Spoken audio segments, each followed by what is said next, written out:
Greetings, adventurers, and welcome back to the Den of the Drake. Other dragons hoard gold, while I hoard internet cringe. As the Warhammer franchise has gained a wider audience over the years, it can be credited with the rise in popularity of a multitude of character archetypes. But of all these character archetypes that can be traced back to Warhammer, none are more popular, or should I say notorious, than the Witch Hunter. Yes, the overzealous antisocial psychopath whose entire character revolves around purging the unclean. The unclean being pretty much anyone who's even slightly different from themselves. Whether it's a hulking space marine chaplain ripping limbs off of aliens, or a skinny old man with syphilis, a pair of flintlocks, and a dream, the Witch Hunter is here to stay. Admittedly, despite there being an overabundance of white women with crystals trying to cast spells that they learned on TikTok, being a witch hunter, unironically, is not supposed to be a good thing. The story I have for you today stars a player whose character creation process was just copy-pasting Victor Saltspire and removing any element of nuance or satire. Now imagine his shock when playing as a racist murder hobo does not go over well with his fellow players or DM. Now, without any further delay, let's go ahead and dive right into the horrifying world of r/RPG horror stories. Enjoy. This week's story comes from Reddit user Routine Champion 152 and is titled The Twin Tales of Jack, the wannabe witch hunter played by a power gaming man-child murder hobo. This story is based on the 5th edition of D&D and comes in 2 parts. One where I DM'd for this character, and another where I played alongside him. I assure you both situations were about as fun as getting a spa treatment from Ramsay Bolton. Fair warning, this is quite a few years ago, so I don't remember all the details, and it will be an extra long post. I'll put a TLDR at the bottom. I was playing at university during this time, and I was playing D&D 5e regularly with my social circle, comprised of friends and friends of friends, with us taking turns to DM our own campaigns on several days of the week. The players who are relevant to this story are as follows: Alan, Sylvia, and Jack. Names have been changed for the sake of anonymity. Jack was the problem player. He was the classic overweight neckbeard, and while he was alright when I first met him, he later came to develop a very abrasive, arrogant, and entitled personality, often attempting to drag other people down in order to feel better about himself and blaming other people for his shortcomings. He knew everything about how to do anything right, and if you disagreed with him, you were automatically wrong right out of the gate. So yeah, a real narcissist. We only hung around with Jack because of the fact that he was in the same course as most of us at the university, and he was also a regular at the RPG Society where we played things like D&D, Warhammer 40k, and so on. I had played D&D with Jack once before, and for the most part during the game, he was alright. Not great, but he didn't engage in the behaviors that he'd later become infamous for. So when the RPG Society at our university closed due to the virus that was not made in a lab, even though lockdowns were over by this point, I decided to try and get a D&D group together. However, since several members of our social group either had their own D&D games by this point or just had other obligations, only Alan, Sylvia, and Jack were available.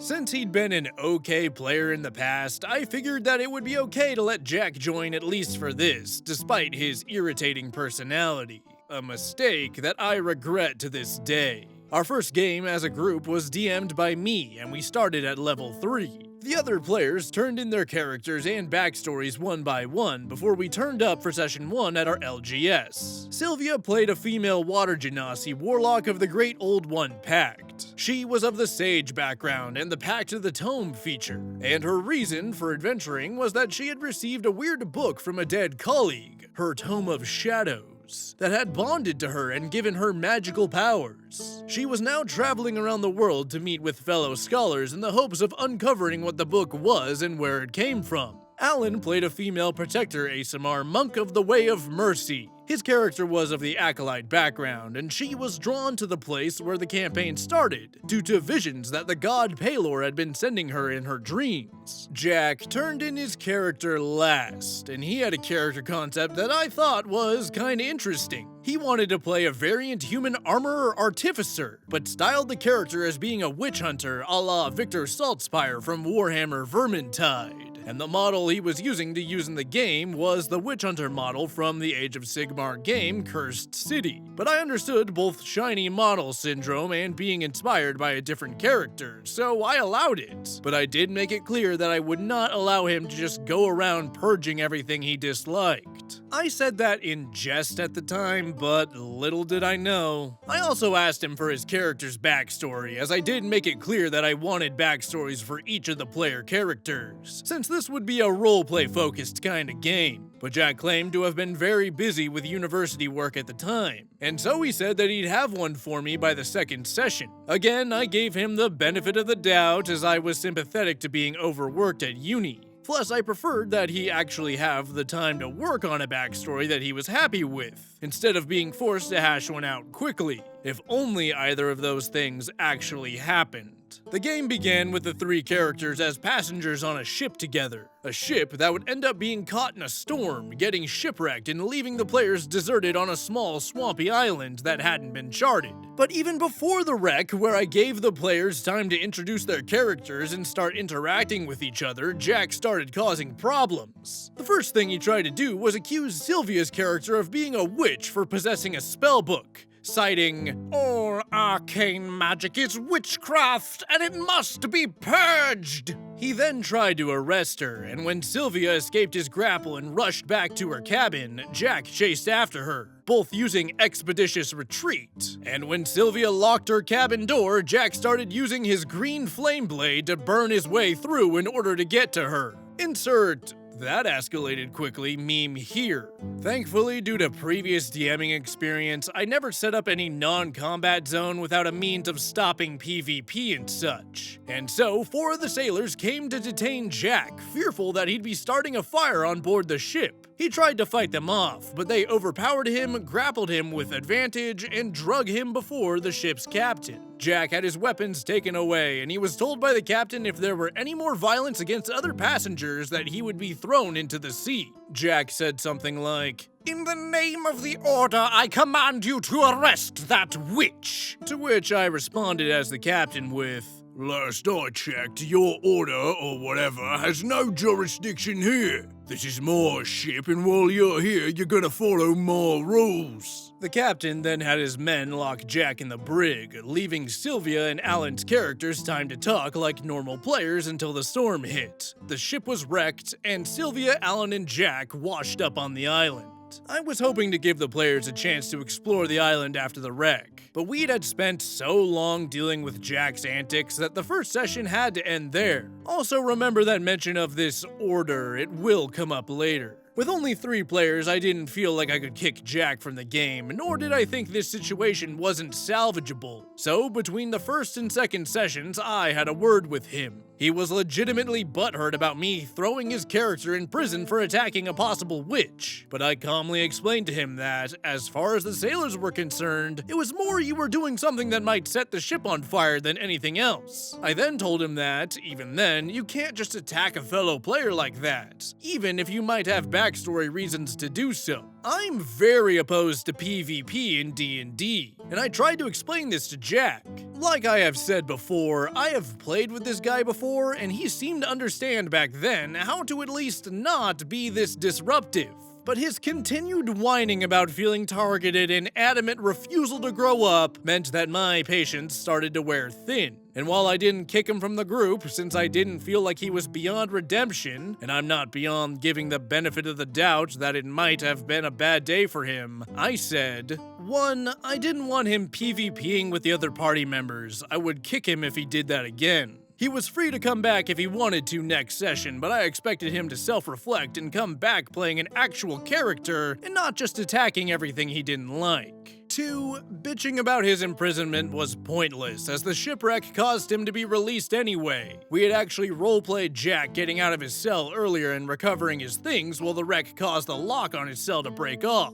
So I didn't just leave him out of the game or anything longer than about 5 minutes while he was down there. And 3, if he wanted me to have this order his character belongs to be a part of the setting, he should have filled me in about it ahead of time in his backstory, which he still hadn't submitted to me. He seemed to acquiesce on my terms, and so we waited until next week for Session 2. Over the course of the 2 further games this campaign lasted, the players played through the story that I had created, which had the premise that the island had a small, isolated fishing community that, as they played through events based around looking for survivors from their shipwreck and finding a way to get off the island, would be revealed as worshippers of the demon lord Dagon, who sacrifice those who come to their island to their patron. It was heavily inspired by The Shadow over Innsmouth by H.P. Lovecraft, with much less racism though. But the key point here is that they would have found out the locals worshipped an evil fish demon if we ever got to that point in the story. However, due to Jack, events took a different turn. Now before I go on, I have to give kudos to Sylvia and Alan because I made this clear that this was going to be the campaign's premise, and they did a fantastic job making characters who had motivation to take part in the adventure. I had plans for Sylvia's character to discover that her Tome of Shadows was actually a relic of Dagon, and that later on, she was going to realize that her powers come from this eldritch terror. Meanwhile, I gave Alan's character visions from his god that hinted as to what was really going on in the village, and he was really excited to find out the truth. They worked with me to develop their characters, and were really good players in and out of session. I wasn't able to tie any part of the plot into Jack's backstory though, because he flat out didn't have one. You see, despite me asking him several times between sessions, Jack refused to turn in any kind of backstory for his character. No information on where he came from, how he learned to become an artificer, what this order he occasionally still brought up even was, and how he came to join it. All we got from him was that his alignment was lawful neutral, but his actions never came across as such. Case in point, Jack would continuously threaten the other 2 members of the party, as well as any NPC that they came across. Granted, they were in a creepy town, but it got increasingly difficult to create interesting interactions when Jack just went about continuously trying to extort items from people, including literal children. For example, when they arrived in the general store, which was run by the victim of a previous shipwreck and his half-orc bodyguards, a fight almost broke out because Jack pointed his gun at the shopkeeper and threatened to blow his brains out if he didn't hand over all of his goods. Thankfully, a few successful charisma checks from Sylvia calmed things down. This also led into the problem that, out of character, Jack was an enormous bellend. He interrupted other people's role-playing on the regular and never gave anyone else a chance to interact with NPCs unless I outright told him to let others finish. He also was a power gamer through and through, to the point of mocking other people's spells, subclass, and feat choices. For example, Sylvia being a Great Old One warlock involved an interaction that went something like this.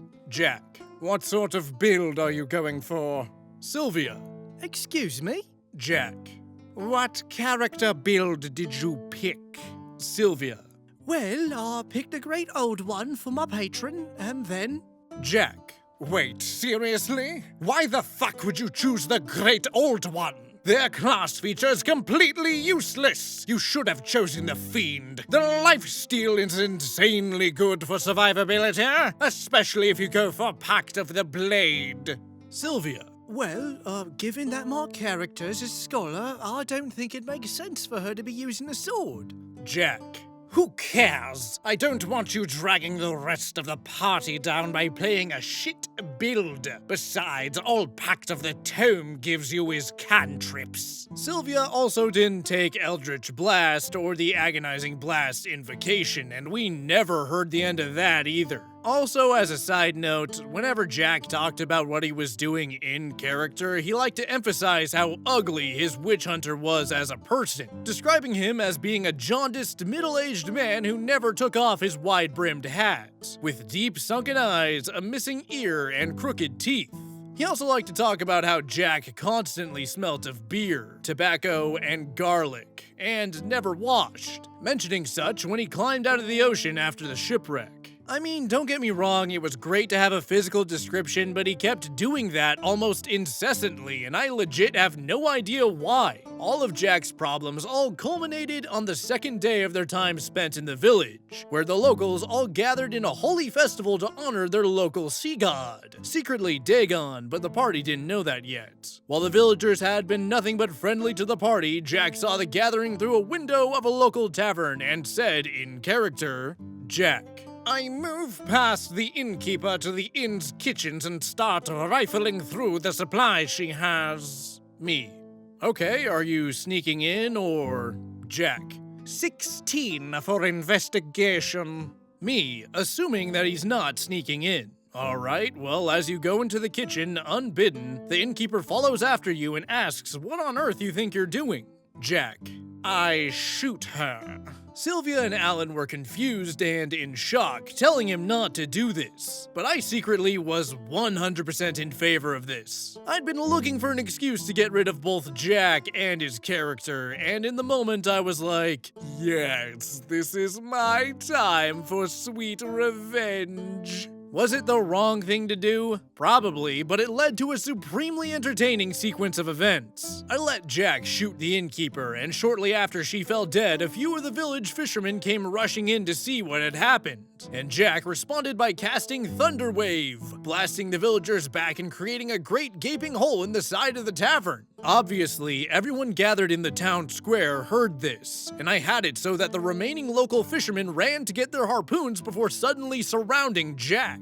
The village mayor gave Jack a chance to surrender, but Jack basically declared, I do not surrender to savages and deviants. I am going to take joy in burning this village to the ground with everyone in it. 30 javelins later, and he was singing a different tune. Now, for the sake of clarity, while I am aware, in hindsight, that letting a character playing a witch hunter into a town that secretly worships a fish monster might have elicited this kind of response, neither the players nor the characters knew that by this point. At present, the village just seemed like a rather off, isolated town that didn't really like outsiders prying into their business. Jack's issues with the locals, to be generous here, seemed more to do with the fact that they didn't bow and scrape to his whims on sight. More likely, Jack was just hoping to live out his Warhammer 40k Inquisitor power fantasy. But like I said, that didn't happen. By this point, the party were only level 4, and after the first round of combat was over, Jack was on death's door. Even though he was fighting commoners and had gone first in initiative, the sheer number of harpoons thrown at him meant he took 8d6 worth of damage, despite how many ended up missing.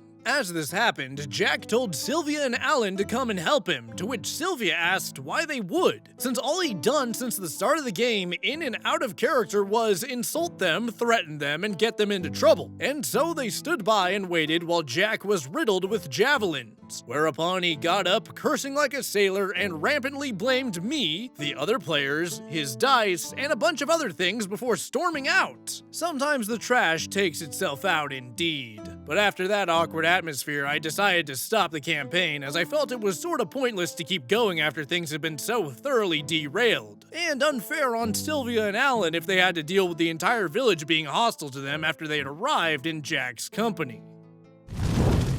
So, despite my snarky little intro, I'm actually kind of a fan of the witch hunter archetype. The religiously fanatic force of violence that is more of a monster than the ones they claim to hunt scratches a narrative itch that not many other characters can. Obviously, witch hunters make for easily hateable and intimidating villains. You see, nobody wants a character like that to win. But what people do want to see is that character meet their own downfall because of their own psychotic and hypocritical behavior coming back to bite them. Random example, Judge Claude Frollo is still the best villain that Disney has in their catalog, but that's not saying much considering the standard that modern Disney has set for itself. But what's really interesting about the Witch Hunter is that they also make great protagonists and RPG characters. You see, the best stories all have characters that are different people by the end of the story, or whose inability to change leads to their own destruction. With a Witch Hunter, that character progression is piss easy. You start the game as a radical, intolerant sociopath with violent tendencies, and all you gotta do for your character to go through a serviceable amount of character development is to become less of a radical, intolerant sociopath with violent tendencies. Easy.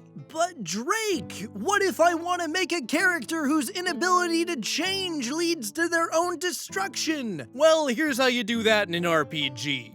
Don't do that. You see, if you were writing a story with a witch hunter character, it would be totally acceptable to write some kind of tragedy where they are the conductor of their own demise. But you can't really do that in an RPG. Why? Well, that's because you got 3 to 6 other people who are following you around who did not sign off on being a part of your orchestrated downfall. So yeah, in an RPG context, you only really got 2 options for playing a witch hunter. You can either have some quality character development and learn not to be a dickhead, or continue to be a dickhead and confirm to all your friends that being a dickhead is more than just a quirky character choice for you. Now, I'm willing to bet the entirety of this month's ad revenue on what Jack's choice is gonna be.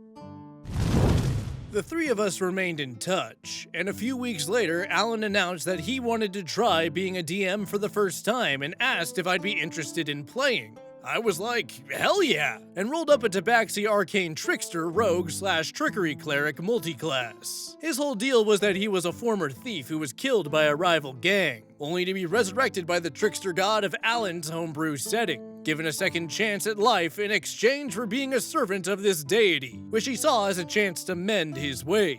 Starting at level 5, Sylvia rolled up a cleric of her own, a human light cleric, and a new player, Will, played a wood elf dex build Battlemaster fighter. We gathered at our LGS once again, and it seemed like we were all ready to go, until Alan mentioned that we had a 4th player coming and he was going to be slightly late.